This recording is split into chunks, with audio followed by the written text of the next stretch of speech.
यह बुढ़िया भी बड़ी अजीब थी। जाने कहाँ खाका, जाने क्यों ये चिथड़े गुड्डे संभाल कर रखे हुए थी। भुनभुनाते हुए सुमन अपनी मर चुकी सास के पुराने बक्से की सफाई कर रही थी।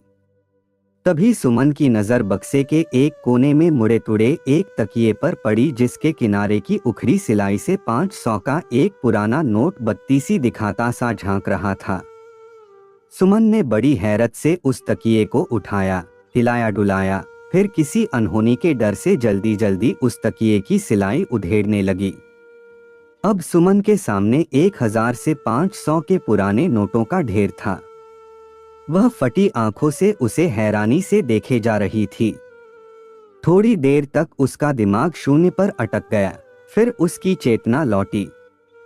सुमन ने फौरन आवाज लगाई, अरे भोलू के पापा, जल्दी आओ, जरा सुनो तो, क्या आफत आ गई। अभी खाना दे कर गई है और पुकारने लगी है।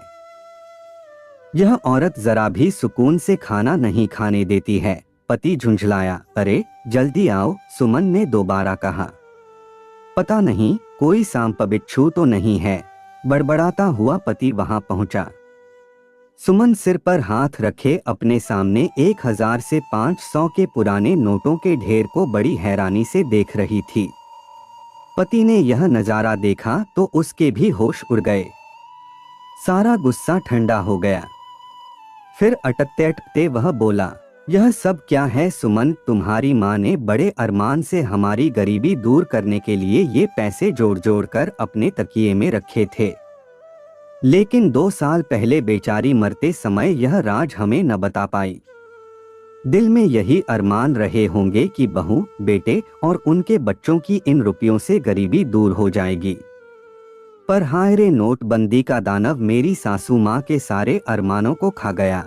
यह देख पति भारी मन से बोला, अम्मा को मैं ही दवा दारू के लिए थोड़े बहुत पैसे देता रहता था, पर मुझे क्या पता था कि वे हमारी गरीबी दूर के लिए पैसे जोड़ रही थीं। सुमन डबडबाई आंखों से बोली, सचमुच अम्मा का दिल बहुत बड़ा था। पति ने कहा, हाँ, शायद हम लोगों से भी ज्यादा बड़ा।